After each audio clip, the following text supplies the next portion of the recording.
I built that company with my own hands, and the day my son called me a liability in front of 12 executives, I realized I had raised a man who thought power erased history. I didn't respond right away, not when the room went quiet, not when a few people shifted uncomfortably in their leather chairs, and certainly not when Daniel straightened his tie like he had just done something necessary instead of something unforgivable. I simply folded my hands in my lap to keep them from trembling and looked at him the way I used to when he was a boy, trying to convince me he hadn't broken the kitchen window. Only this time, he didn't look back. He kept his eyes on the presentation screen, clicking through slides that no longer included my name. It was a small detail, easy to miss if you didn't know where to look, but I noticed. I always noticed. The Whitmore Group had been my life's work for over 40 years, long before Daniel learned how to read a balance sheet or speak in quarterly projections. And yet there I was, sitting at the far end of the boardroom table like an afterthought, like someone invited out of courtesy rather than necessity. "We need to streamline leadership," he said, his voice calm, measured, practiced. "And that means making difficult decisions about legacy roles that no longer serve the company's future." Legacy roles. That was what he called me now. Not co-founder. Not majority shareholder. Not the woman who signed the first lease, negotiated the first contract, and kept the lights on when there was barely enough in the account to cover payroll. Just a legacy. A relic. Something to be thanked and quietly set aside. I could feel Claire's eyes on me from across the table, sharp and observant, though her expression remained perfectly composed. She had mastered that look over the years, the kind that revealed nothing while calculating everything. She didn't interrupt him, didn't need to. Daniel spoke with the confidence of someone who believed the room already belonged to him. "We're entering a new phase," he continued, clicking to the next slide, one that outlined restructuring plans I had never approved. "And to do that effectively, we have to eliminate inefficiencies at the top." Inefficiencies. Another careful word. Another layer of distance between who I was and what he needed me to become. Around the table, a few heads nodded. Not all of them. Some avoided my gaze entirely. Others looked at me briefly, as if waiting for me to object, to remind everyone exactly who held the controlling shares in that company. But I said nothing. Silence has a way of making people uncomfortable, of stretching moments longer than they should be, and I let it stretch. I let Daniel fill that space with his voice, his confidence, his assumption that I would simply accept what was being done.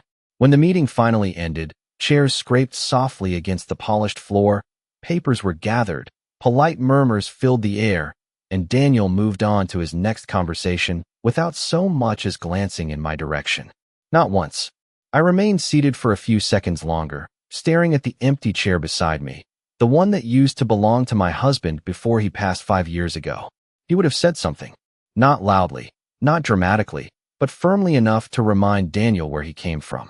But he wasn't there anymore. And maybe that was what Daniel was counting on. I stood slowly, smoothing the front of my jacket, and walked out of the boardroom without a word. No one stopped me. No one followed. By the time I reached the elevator, the building had already begun to feel different, as if a line had been crossed that couldn't be uncrossed. I pressed the button, watched the numbers descend, and in that quiet, reflective moment, something settled inside me. Not anger, not even hurt, at least not in the way people expect. It was clarity, the kind that comes when every small doubt, every ignored instinct, every overlooked detail finally aligns into something undeniable. Daniel thought he had taken control of the company that day. He thought he had reduced me to a ceremonial presence, someone to be thanked and phased out. What he didn't understand, what neither he nor Claire had bothered to check, was that there was still one line in the company charter that hadn't been touched, one clause written decades ago when I trusted no one but myself to protect what I had built. And the next morning, I intended to use it. I did not go home right away after I left the building that afternoon. Instead, I asked my driver to take the long way through downtown, past streets I had not driven down in years, past storefronts that had changed names more times than I could count, and office towers that had risen where empty lots used to be. The city had evolved, adapted, moved forward without hesitation, and for a brief moment I wondered if that was what Daniel believed he was doing, cutting away what he saw as outdated so something newer could take its place. But companies are not like buildings. They do not simply replace foundations without consequences. They collapse when the structure underneath is ignored. When I finally arrived home, the house felt quieter than usual, the kind of quiet that presses against your ears and makes every small sound more noticeable. I set my keys down in the same ceramic bowl I had used for decades, hung my coat carefully, and walked into the kitchen where the afternoon lights stretched across the countertops in long, golden lines. I had spent so many years rushing through this space, preparing meals between conference calls, reviewing contracts while waiting for water to boil, balancing work and family in a way that never felt like balance at all. Now, standing there alone, I realized how much of that life had been built on trust. Trust that my son would understand the value of what he inherited. Trust that he would protect it, not reshape it into something unrecognizable. I poured myself a cup of coffee, even though it was late in the day, and sat down at the small table by the window, the one my husband and I used to sit at every morning. He had always believed Daniel would be ready one day, that he just needed time, experience, and a few hard lessons to understand what leadership truly meant. I had wanted to believe that too. But leadership is not taught through titles or handed down through family lines. It is revealed in moments like the one I had just experienced, when respect is tested and either upheld or discarded. I took a slow sip and let the bitterness settle on my tongue, grounding me in the present, reminding me that clarity often comes in the quiet moments after something breaks. For years, I had noticed small changes, things that were easy to dismiss on their own but harder to ignore when viewed together. Emails that no longer included me on key decisions. Meetings scheduled without my knowledge. Documents presented for signature with sections already finalized, as if my approval were a formality rather than a necessity. At first, I told myself it was part of stepping back, of allowing Daniel to grow into his role. That was what every advisor had suggested, what every article about succession planning recommended. Give him space. Let him lead. But there is a difference between stepping back and being pushed aside, and somewhere along the way, that line had been crossed without a single conversation acknowledging it. Claire had been part of that shift from the beginning. She never challenged me directly, never raised her voice or made a scene. Instead, she worked in subtleties, in suggestions framed as efficiencies, in questions that guided Daniel toward conclusions that benefited her vision more than the company's stability. I could see it now with a clarity that felt almost clinical. The way she positioned herself just behind him during meetings, close enough to whisper, but far enough to appear uninvolved. The way she redirected conversations at family dinners, turning casual discussions about business into strategic opportunities to reinforce Daniel's authority. It was not manipulation in the obvious sense. It was influence, carefully applied over time, until the outcome felt inevitable. I finished my coffee and stood, walking down the hallway to my study, a room I had not used as often in recent years. The shelves were lined with binders, contracts, and records dating back decades, each one a piece of the company's history, each one a reminder that what we had built was never accidental. I pulled open the top drawer of my desk and removed a folder I had not touched in years, its edges slightly worn, but its contents still precise and intact. Inside was a copy of the original company charter, signed long before Daniel had any role in its operations, long before expansion, acquisitions, and public recognition turned us into something larger than we ever imagined. I ran my fingers lightly over the pages, stopping at a section I knew by memory, even without reading it. It was a clause most people overlooked, buried beneath language that seemed procedural rather than powerful. But I had insisted on its inclusion, had argued for it when others thought it unnecessary. At the time, they said it was excessive, that no one would ever need that level of authority in a family-run company built on trust. I had smiled and signed anyway, because trust, I had learned, is not a strategy. It is a hope. And hope is not what protects a company when decisions become personal. I closed the folder gently and placed it on the desk in front of me, the weight of it both familiar and reassuring. Daniel believed the structure had already shifted in his favor. He believed the changes he set in motion were final. But structures, like people, often carry unseen strengths beneath the surface. And as I stood there in the fading light, I realized that what he saw as my silence was not surrender. It was timing. The next morning arrived without urgency, the kind of quiet morning that does not announce itself, but settles gently into place, as if nothing important is about to happen. I woke before sunrise, not because I could not sleep, but because I no longer needed to. Years of early meetings and long days had trained my body to move before the world caught up, and today felt no different on the surface. I dressed carefully, choosing a charcoal suit I had worn countless times in negotiations that required both precision and restraint, and pinned a simple brooch to my lapel, the same one my husband had given me on the day we signed our first major contract. It was not sentimental. It was grounding. I moved through the house with quiet efficiency, making coffee, straightening a chair that did not need straightening, checking the time even though I already knew it. There is a certain calm that comes when a decision has already been made, when the outcome is no longer a question but a process. By the time I stepped outside, the air was crisp, the kind that carries the faint promise of change without revealing what that change will bring. The drive to the office felt shorter than usual, though the route had not changed in years. Buildings passed by in a steady rhythm, familiar yet distant, like scenes from a life I had already lived. When the car pulled up to the entrance, I paused for a moment before opening the door, watching employees move in and out, their conversations light, their expressions unaware. To them, this was just another business day, another set of meetings, another list of tasks to complete before the weekend. None of them knew that by noon, the structure they relied on would shift in a way they would not immediately understand.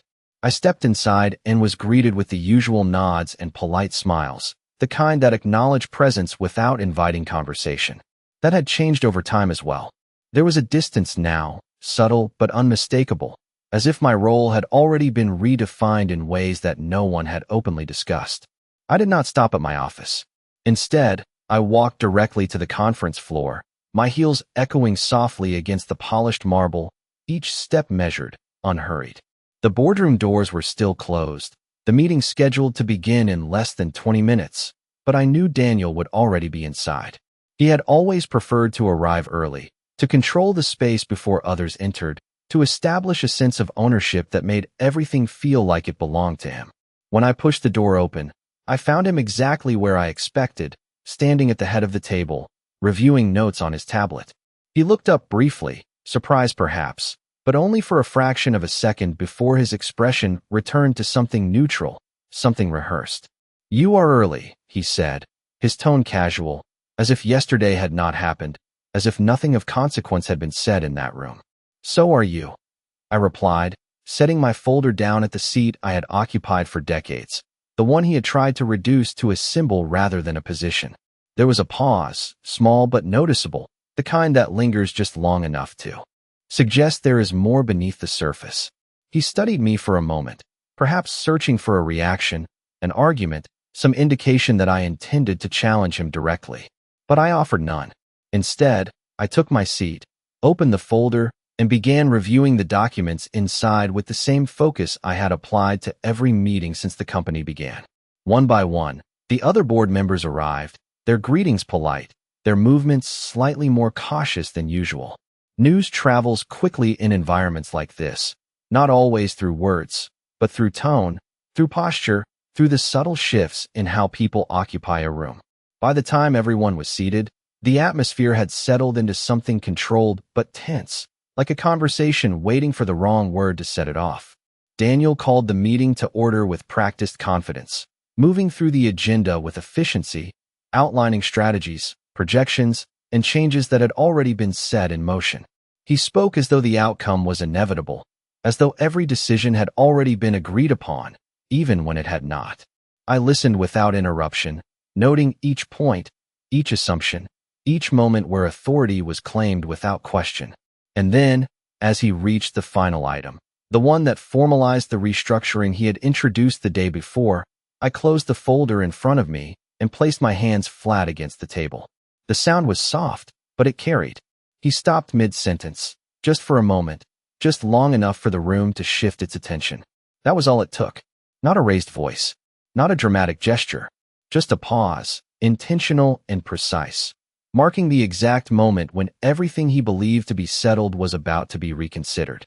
No one spoke after I closed the folder, not immediately, and in that brief silence I could feel the room recalibrating, as if every person present understood that something had shifted but could not yet define what it was. Daniel recovered first, clearing his throat softly, and attempting to continue as though the interruption had been nothing more than a minor distraction. As I was saying, he began, his tone slightly tighter now. The restructuring plan will allow us to move forward without unnecessary constraints. Unnecessary constraints. I let the words settle before I responded, giving them just enough time to echo in the minds of everyone seated at the table. Then I spoke, not loudly, not sharply, but with the kind of clarity that does not require repetition. Before we move forward, I said, there is one item we have not addressed. He paused again, this time longer, his expression shifting in a way that was almost imperceptible to anyone who did not know him well. But I knew that look. It was the same look he had as a child when he realized he had overlooked something important, something he could not easily correct. This agenda has already been finalized, he replied, his voice measured, but there was a faint edge beneath it now. All necessary items have been included. I nodded slightly, acknowledging the statement without agreeing to it. Finalized by whom? I asked. The question was simple, but it landed with more weight than its words suggested. Around the table, a few members shifted in their seats, exchanging brief glances that spoke more than any comment would have. Daniel straightened, placing his tablet down in front of him with deliberate care. By executive leadership, he said, which includes me. There it was. Not confrontational, not aggressive, but definitive in a way that assumed acceptance. I let a small pause follow, long enough for the implication to settle, and then I opened the folder again, turning it so that the document inside faced outward. Executive leadership does not supersede the company charter, I said. My voice remained even, but there was no room for interpretation in it. The words were not an argument. They were a statement of fact. I watched as his gaze dropped briefly to the document, recognition flickering across his face before he quickly masked it. Claire leaned forward slightly, her composure intact, but her attention sharpened. She knew something was happening. She just did not yet know how far it would go. That document has been in place for decades, Daniel said, his tone attempting to regain control of the narrative. It does not reflect the current operational structure. I met his eyes then, holding them in a way I had not the day before. It reflects the foundation on which the current structure exists, I replied. The distinction mattered. Foundations are not replaced simply because someone finds them inconvenient. They are reinforced, respected, or they become the reason everything else fails. I turned a single page, the motion quiet but deliberate, and rested my finger on a specific section. Section 9, subsection 3, I said. The controlling shareholder retains the right to exercise veto authority over any executive decision that materially alters leadership or governance. I did not raise my voice. I did not need to. The room had grown still enough that even the smallest sound carried. Daniel's expression shifted again, this time more noticeably, the confidence he had carried into the meeting beginning to thin at the edges. That clause was never intended to be used this way, he said. There was something in his voice now that had not been there before. Not uncertainty exactly, but resistance, the kind that comes when someone realizes the outcome they assumed is no longer guaranteed. It was intended to protect the company, I said, from any decision that prioritizes control over stability. I let the words rest between us, not as an accusation, but as a boundary. Around the table, the board members remained silent, their attention moving between us, waiting to see how the exchange would resolve. No one interrupted. No one offered support or opposition. They did not need to. The authority of the moment did not belong to consensus. It belonged to clarity. Daniel exhaled slowly, leaning back in his chair as if recalculating, as if searching for an angle he had not yet considered. Claire's posture remained composed, but her stillness had changed. It was no longer observational. It was attentive, alert in a way that suggested she understood the significance of what had just been revealed. I closed the folder once more, the sound marking the end of the discussion rather than the beginning. We will proceed, I said, according to the terms that have governed this company since its inception. I did not elaborate. I did not need to. The next step was not something that required explanation. It required action. And in that moment, it became clear to everyone in the room that the direction of that action had just changed. No one rushed to speak after my last words, and that absence of sound carried more authority than any raised voice ever could. The boardroom, which had felt controlled just minutes earlier under Daniel's direction, now felt suspended in a kind of quiet uncertainty, as if everyone present was waiting for permission to react. Daniel did not look at the others. He kept his focus on me, his expression tightening in a way that suggested he was beginning to understand the full weight of what had just been set in motion. "You cannot be serious," he said finally, his voice lower now, stripped of the performative confidence he had used before. I did not respond immediately. Timing matters in moments like this. Words, once spoken, cannot be taken back, but silence can be shaped, extended, used to shift control without confrontation. I let him sit with the question he had just asked, let it settle into the room, and then I answered with the same calm I had carried since the meeting began. "I have never been more serious," I said. The statement was not dramatic. It did not need emphasis. Its certainty was enough. Across the table, one of the senior board members adjusted his glasses, glancing briefly at the document still resting in front of me before returning his gaze to Daniel. Others followed in quieter ways, small movements that revealed a collective awareness that the balance of authority had changed. Claire leaned slightly toward Daniel, not enough to draw attention, but enough to suggest she was speaking to him in a voice too low for anyone else to hear. He did not respond to her immediately, and for the first time since I had known her, I saw a flicker of something in her expression that was not composed calculation. It was uncertainty. "This is not how leadership works," Daniel said after a moment, his tone attempting to regain structure, to reframe the situation in terms he could still control. "We cannot operate a modern company under outdated provisions that limit executive decision-making." I watched him carefully as he spoke, noting the shift in his language, the way he moved from certainty to justification. It was a subtle change, but it revealed more than any admission would have. "Leadership is not defined by convenience," I replied. "It is defined by responsibility." I placed my hand lightly on the folder, not pressing down, just resting it there as a reminder of what it represented. And responsibility includes understanding the boundaries you are operating within. He exhaled, leaning forward now, his hands resting on the table in a posture that mirrored my own from earlier, though the intention behind it was different. "And what exactly are you suggesting?" he asked. The question was direct, but beneath it was something else, something closer to challenge than inquiry. I met his gaze without hesitation. "I am not suggesting anything," I said. "I am exercising a right that has always existed." The distinction was deliberate. Suggestions invite discussion. Rights do not. Around the table, the stillness deepened, no longer uncertain but attentive, as if each person present understood they were witnessing a moment that would define the company's direction for years to come. I could feel their focus, their unspoken questions, their quiet recalculations of where they stood in relation to what was happening. But none of that required my attention. My focus remained exactly where it needed to be. Daniel straightened again, the movement sharper this time, his composure holding but no longer effortless. "If you do this," he said, "you undermine everything we have been building." The words were measured, but there was an edge to them now, something closer to frustration than control. I considered them briefly, not dismissing them, but not accepting their premise either. "What you have been building," I said slowly, "is not separate from what was already built." I let the sentence complete itself in the silence that followed. "And it does not replace it." Claire's gaze shifted between us, her attention precise, her posture still controlled, but the certainty she had carried before was no longer as steady. She understood now that this was not a negotiation she could influence from the sidelines. This was structural, embedded in the very framework she had underestimated. I closed the folder once more, this time with finality, and placed it neatly in front of me. "We will move forward," I said, "but not in the direction you have outlined." I did not raise my voice. I did not look at anyone else in the room. I did not need to.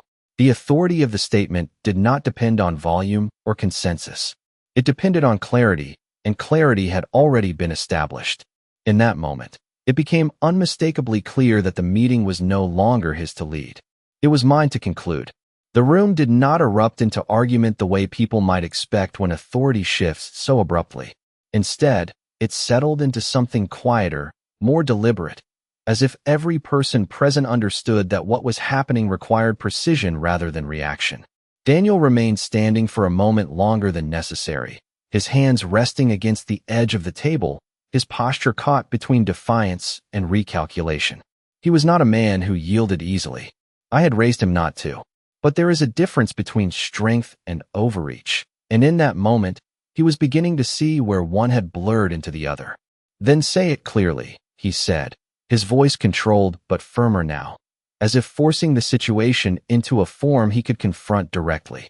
"If you are going to use that clause, then state exactly what you intend to do." I watched him for a second, not because I needed time to decide, but because clarity deserves space. Words carry more weight when they are not rushed. "Very well," I said. I reached into the folder and removed a single sheet, placing it on the table in front of me. The paper itself was simple, unremarkable in appearance, but the language it contained had been drafted with care, reviewed long before this moment ever arrived. "Effective immediately," I began, my voice steady. "I am exercising veto authority over the current executive restructuring plan." The sentence was precise, leaving no room for interpretation. Around the table, a few board members shifted again, not in discomfort this time, but in recognition. This was no longer a theoretical discussion. This was execution. Daniel's gaze moved briefly to the document, then back to me. "That only blocks the plan," he said quickly, seizing on what he believed was a limitation. "It does not change leadership." His response was immediate, almost instinctive, revealing that he was still thinking within the boundaries he had assumed were fixed. I allowed a small pause, just enough to let the assumption settle before I addressed it. "The restructuring plan includes changes to executive authority," I said, "which falls under the same provision." I did not raise my voice. I did not need to.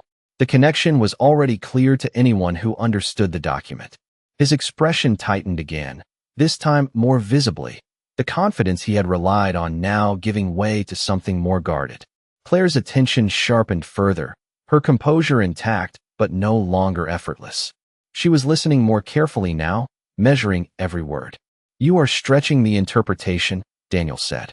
There was a trace of frustration beneath the control now, a subtle shift that would have gone unnoticed to most, but not to me.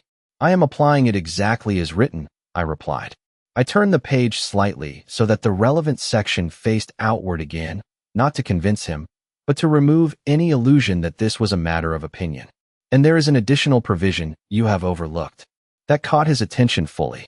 For the first time since the meeting began, he did not respond immediately. Silence filled the space between us, not uncertain now, but anticipatory. I continued, my tone unchanged. "In the event that executive leadership acts in a manner that materially destabilizes governance, the controlling shareholder may initiate immediate corrective action, including reassignment or removal of executive authority."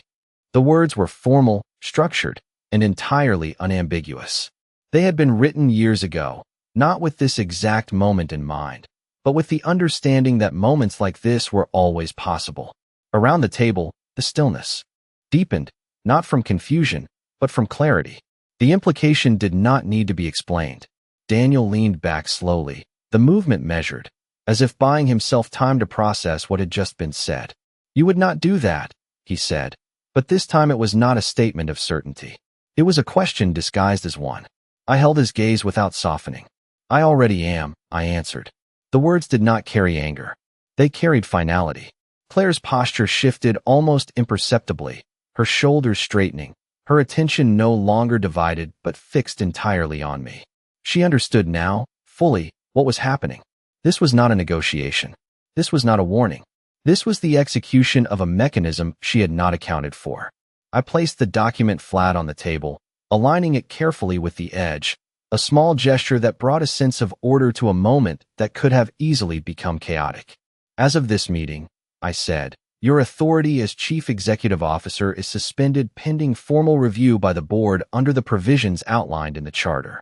The sentence was complete, deliberate, and irreversible. No one interrupted. No one objected.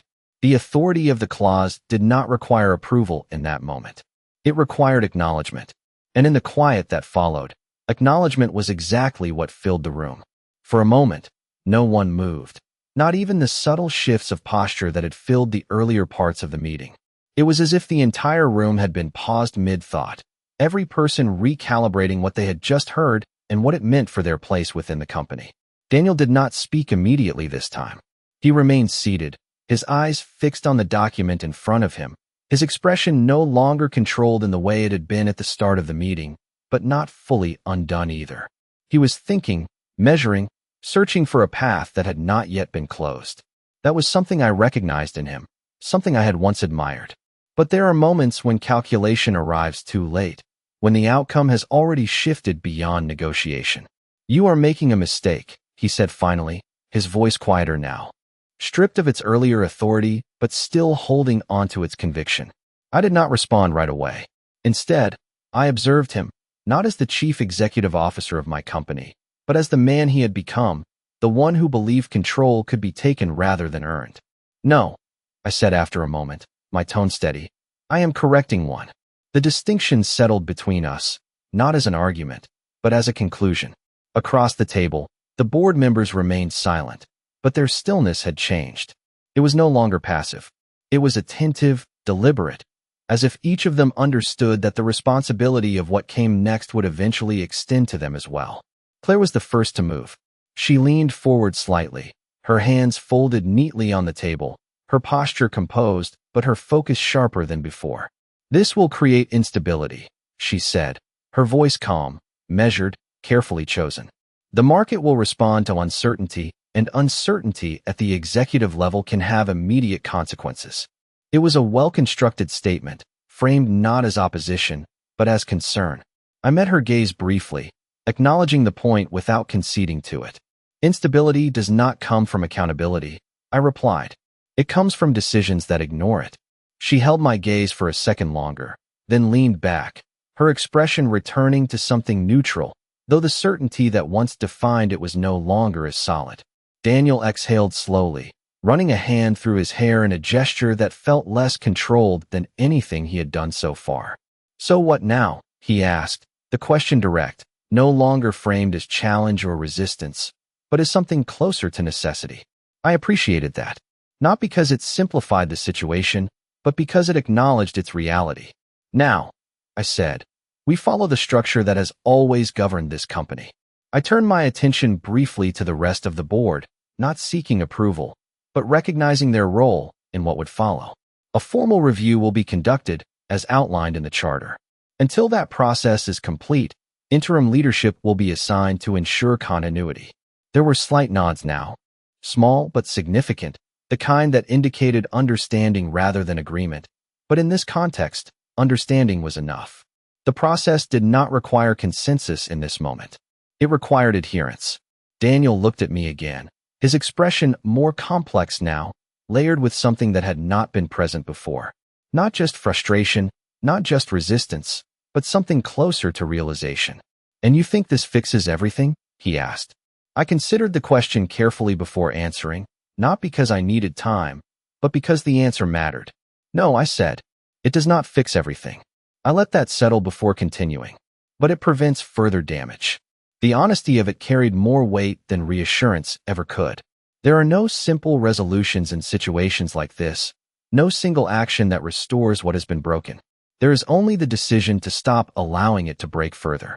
He nodded once, slowly, not in agreement, but in acknowledgement, and for the first time since the meeting began, he looked away first. That, more than anything else, marked the shift. I gathered the documents in front of me, aligning them carefully, the same way I had done in countless meetings before, but this time the gesture carried a different kind of finality. "This meeting is concluded," I said, my voice calm, leaving no room for continuation. Chairs moved then, softly at first, then with more certainty as the others began to stand, collecting their notes, their devices, their thoughts. Conversations did not begin immediately. No one rushed to speak. They simply left, one by one, carrying with them the understanding that something fundamental had changed. Daniel remained seated for a moment longer, his gaze fixed on the empty space in front of him, as if replaying the sequence of events in a way that might reveal an alternative outcome. Claire stood beside him, her posture composed, her expression unreadable once more, though the silence between them suggested a conversation that would come later, not here, not now. I did not wait for it. I stood, adjusted my jacket, and walked toward the door without looking back. Some things do not require confirmation. They require completion. And in that moment, completion was exactly what I had achieved. The hallway outside the boardroom felt longer than usual, though I had walked it thousands of times before, each step now echoing with a clarity that had not been there the day before. People moved around me as they always did, carrying folders, checking their phones, exchanging quiet conversations that paused for a fraction of a second when they noticed me, then resumed with a slightly different tone. News does not need to be announced in a place like this. It travels through posture, through the way doors open and close, through the absence of one person and the presence of another. By the time I reached my office, I knew that what had happened in that room was already being interpreted, reshaped, and passed along in versions that would never fully match the truth, but would still carry its impact. I closed the door behind me and stood there for a moment, not moving, not reaching for anything, just allowing the quiet to settle around me. The office had not changed. The desk was still positioned exactly where it had always been, the shelves still lined with the same reports, the same photographs, the same reminders of a life built piece by piece over decades. But something within it had shifted, not physically, but in the way it was now understood. This was no longer a space I occupied out of habit. It was a space I had just reclaimed. I walked to the window and looked out over the city, the same view that had once felt like possibility and later like responsibility, and now felt like something else entirely. Not victory. That was too simple a word for what had just occurred. Victory suggests an end, a conclusion, a moment where everything resolves into clarity. This was not that. This was a correction, a necessary one, but not without consequence. I could already see the ripple effects forming, not just within the company, but within the structure of the family that had once existed alongside it. Daniel would not leave quietly. He was not built for that. And Claire would not accept a position of uncertainty without attempting to reshape it into something she could control. That much was predictable. What was less predictable was how the rest of the board would respond once the initial shock settled into consideration.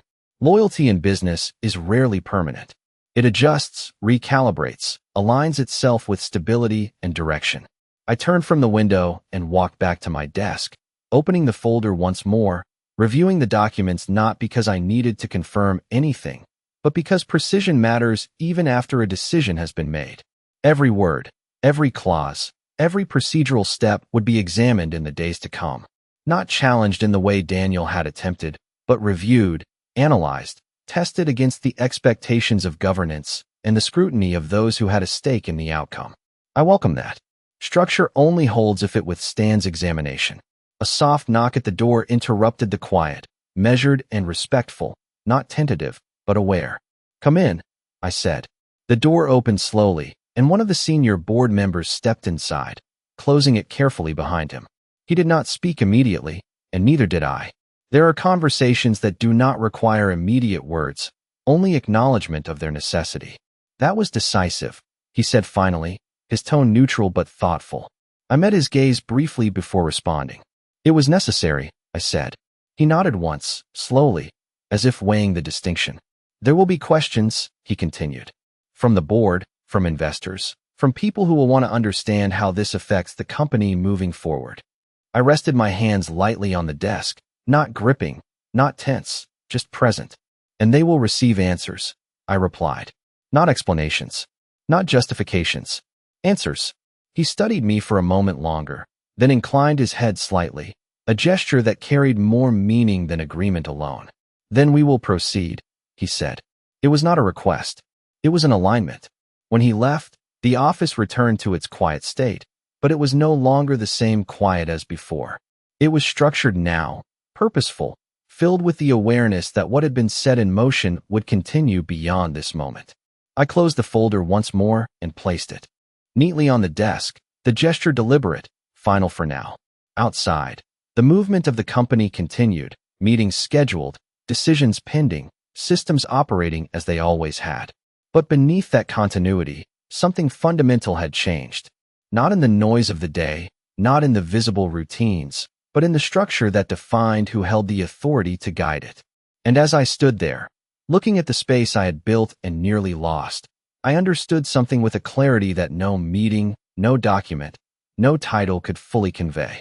Control is not maintained by holding on to it. It is maintained by knowing exactly when to use it. By the end of the day, the building had settled into a new rhythm, one that looked almost identical to the old one from the outside, but carried a different weight beneath it. Meetings continued, emails were sent, numbers were reviewed, and decisions were discussed, but there was an awareness now, subtle but present, that the structure guiding those actions had shifted. I remained in my office longer than usual, not out of necessity, but because there are moments when stepping away too quickly creates the illusion that nothing significant has occurred. This was not one of those moments. Precision does not end with action. It extends into how that action is held afterward. The formal notices had already been prepared and distributed according to protocol, each one carefully worded, each one aligned with the language of the charter, leaving no room for interpretation or speculation beyond what was already known. Daniel's name appeared where it needed to, not as an accusation, not as a condemnation, but as a designation of change. Interim leadership had been assigned, responsibilities redistributed, continuity preserved. On paper, it was orderly, structured, controlled. But paper does not account for the human side of decisions, and I knew that beyond the documents.